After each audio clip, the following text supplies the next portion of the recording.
Welcome to Game Does Play Games, where we play games while talking game design. And we're playing Curious Expedition again. Back for some more crazy stuff. Okay, so I'm on the edge of hyena territory. Okay, so group of strangely arranged sticks. I think that these are punji sticks, and if they are, maybe they're there for trapping animals. If you select it and move your cursor off, does that little display go away? What do you mean? Like the little description thing? It probably does, right?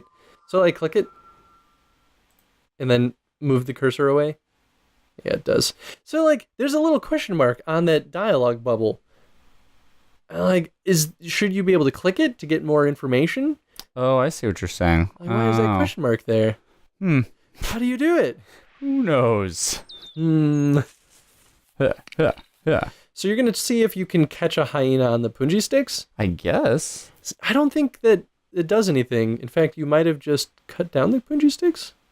Oh, maybe it's only jungle. No, it still says group strangely arranged sticks. Yeah, Okay, I don't know. I'm going to go... Okay, I'm going to go around like this. Go here. I do like how you actually cut down the forest. Yeah, right. Well, I think that's partly what makes the machete a little bit more useful, because if you're planning on going back and forth through an area, precisely, it makes it way more navigable. We arrived at the majestic structure, seemingly a holy shrine to the inhabitants of the region. Its stone walls were covered with ornate, thank you, engravings. A circle of dried up blood had been drawn around the whole structure as a warning for anybody that dared to enter. A thick layer of sand seemed to surround the structure. So that's our hint what's going to happen when we loot the place. Everything turns into a desert. And there's some crazy, horrifying things that can happen out of this. We arrived at what seemed to be the treasure chamber. If this place held any riches, I knew we would find them. We found a stone altar that was covered in ancient writings. And this is, I mean, it's like dangerous to do this, but this is why you go on expeditions, because this right here, 70 fame, that's what you're here for. Oh, yeah. So I'm going to take everything, because I'm going to take everything. This was not a day for hesitation. That was exactly what we came for. See, I told you. We took whatever we could and proceeded outside as the plant life behind us began to wither and die. A drastic climate shift ravaged this region, and we were responsible. I like that they referred to that room as the treasure chamber, because I'm pretty sure the natives would not refer to it as the same. Yeah, maybe not. All right. So we have this hyena on our tail. It hasn't spotted us yet because we still have that red radius and he's not shaking with anger. But if we don't attack him now, he will get the first strike if he attacks us. Right, and at the same time, we have to move next to him to it. Oh no, we can attack him. But if we attack him now, then we're that much closer to this. And we could just evade him, right? Because we're right at his perimeter. But I really like this like design with the enemies, because it really makes you have to choose your actions carefully with them, because it takes seriously one interaction in combat to just wipe your party. It could, yeah. And I mean, or at least put you in a point where you're like, well, now I can't come back from this. Yeah, like you lose half of your people and be like, well, that was just gonna run through it. Although I did have one run through this where I lost everybody except my main person, and in the next couple of continents, I got a full party and then beat the game. Like it really can take a drastic turn at any point. So that is a place to rest. Yeah, it's a stone structure you can rest at. Fortunately, we're at no place. We're at no good position to rest right now. True. You could also walk past it. And get back into some grassland. We're gonna have to, because it's up here. At this point, the compass is definitely correct, so we need to go this way. Yeah, and that darkened map in the background shows you the no-go zone. Ah, gotcha. All right, well, let's go, I guess, this way. Well, if only you had kept that water. Go. Outrace. Oh, no. Actually, that wasn't so bad. You should probably drink some of that whiskey, though. Kapow. And now you have an alcoholic. We brought back this wife, and now she's sexist and an alcoholic. You're welcome, We've done a great thing this day. Ah, and there's the pyramid. All right, cool. I say we take it because there's not a ton left to explore in this area. Yeah, not a whole lot happens. Your first one should be kind of probably about getting as much money and maybe getting a little boost on fame. The second one, I feel, is where it's all about fame. The Pyramid of Gold was our goal, but for the claiming? I don't know. After such an endeavor, euphoria overcame me. I knew that the name Charles Darwin would go down in the annals of world history. Don't look back. Sometimes I love their word choices. It's like dramatic, but like theme buildingly. So I like the speed bonus idea because sometimes I really rely on its speed bonus to get through this. It's pretty cool that you can see the map at the end.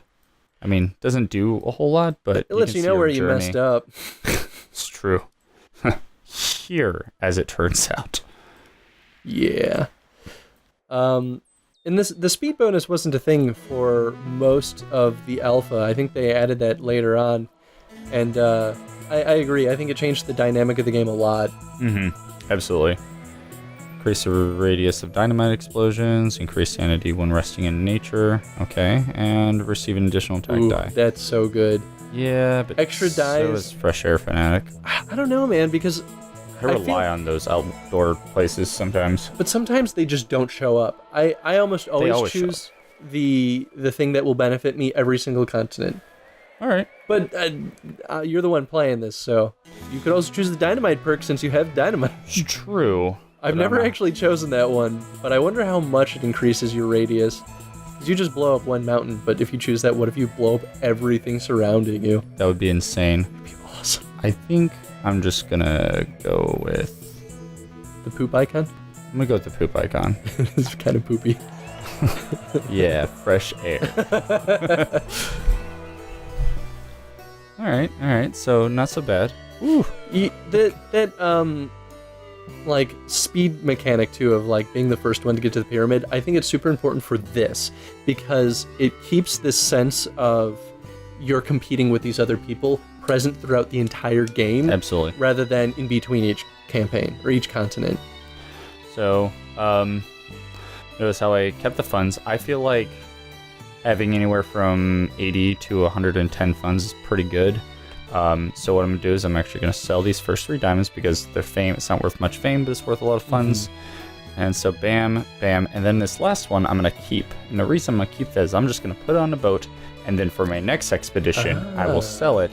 Because why would I want like 120 funds now if I'm not gonna use it all, and then potentially screw myself over? Well, what you could do though is you could sell it now, buy a couple bottles of whiskey, and you could improve your mule. True. Which is something new that I don't know when they added it in the alpha, but improving your animals is awesome. That's a good point. Okay, I guess.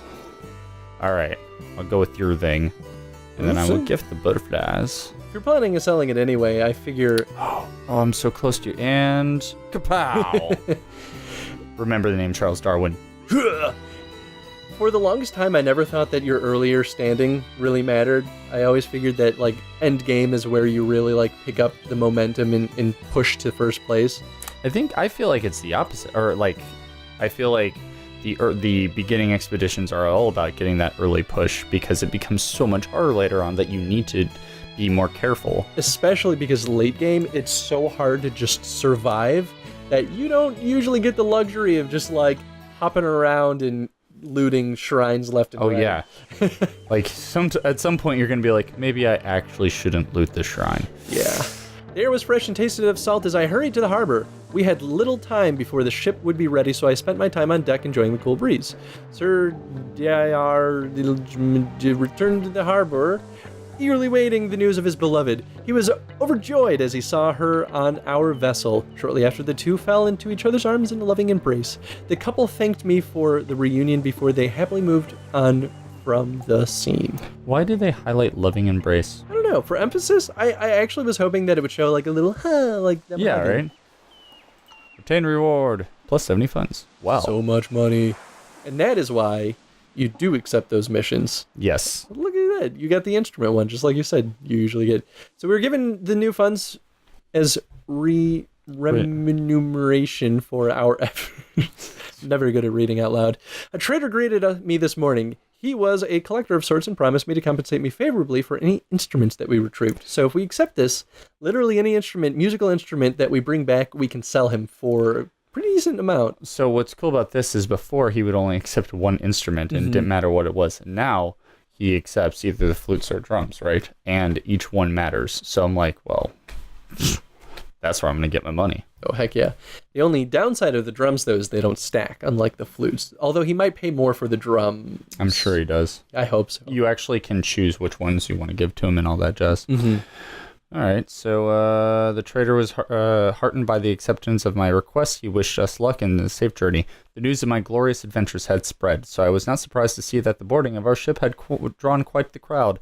Many new recruits showed up, curious to find out more about the strange lands we were headed to. Who did I want to recruit? I think if you're not as famous, you don't get as many people. Oh, maybe. Because there are times where I've only had one person show up to my boat. Like, but I need a soldier, not a dweeby diplomat. That one's pretty good. Who do we have? We have a soldier and we have a translator? We have, yes. And both of these people are the same, except for one of them's a thief, and I do not want to deal with a kleptomaniac. Is Bedouin... Okay, desert proficiency. Yeah. So, which is pretty useful. cool, because if you do find yourself at a desert, then it's pretty great. But we're not really going to deal with that in Continent 2. So haggling is pretty good. He's actually got decent stats and has a capacity too, which is decent. So I think the diplomat. Yeah, I'd go with that too. Dweeby diplomat. And you can drop James Sterling at any point, so... It's true. Talents such as James Sterling. At long last, the ship was primed to sally forth. I just thought it was interesting that they chose James Sterling as a character for this game, because that's a YouTuber. Is it? Yeah. How about that? I guess they just really like him. Ooh, +1 capacity for 50 funds. I think I'll do it. Yeah. I mean, you could do it again for 100, get another capacity. But I would buy whiskey if you could afford that, or if they have it. We'll see what we have. Whiskey. Stock that up, man. Especially with the Scottish soldier, this is like the best thing you could get. If you, whiskey. I don't know if you know this, but if you make your crew alcoholics, every time you give them whiskey, you get increased loyalty. But if you don't feed them their loyalty goes down. It's actually, so good. And if you drink whiskey, then eventually they will all be alcoholics anyway. So it works out. They become dependent on you, which is super horrible. And awesome. Climbing gear is super awesome for getting up those hills. Yes. That is one of the few things that I will usually buy before an expedition. So I'm more stocking up for like the rest of the game pretty much. Well, not the rest of the game, but for the next 2 or 3 expeditions. Because I'll carry probably 2 ropes and 2 torches on me. Oh. Remember that upgrade I did? Oh. I guess that would be affected by campsite. I never thought about that, but that actually makes the campsite a lot more usable. Yeah, how about that? Portable campsite enables one to rest in great comfort. I don't know if they've changed the campsite, but before, how it would work is you set it up at any place that you can on the continent and you just leave it there. You can also store things there. I think you leave them behind though if you don't go back and get them. But my main issue with it was that you would just leave your campsite behind, in which, to be fair, would be game breaking if you could just keep picking it up and bring it with you. Yeah.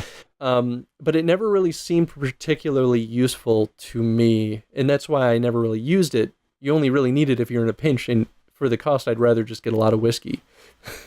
That is fair, which I guess in this regard is what we're going to do. Let's see. I guess a shovel just in case there's one thing to dig. But you need a treasure map, and you don't have any treasure maps. Don't you just find treasure maps and are like, dig here? You do. Although if you get a treasure map, I feel like it's pretty easy to get a shovel. But that's your call, because they're really cheap anyway, and you can stock it on the ship. We'll not carry it until later in another episode when I don't have one. I'll blame you. Sounds good. Let's see. We have how much left? 18? 18. Let's see, another bullet and something that costs 10. I mean, you could buy like 2 machetes with that. Maybe 3. I could buy all of them. All right, then. Bam. Deal. Dunzo.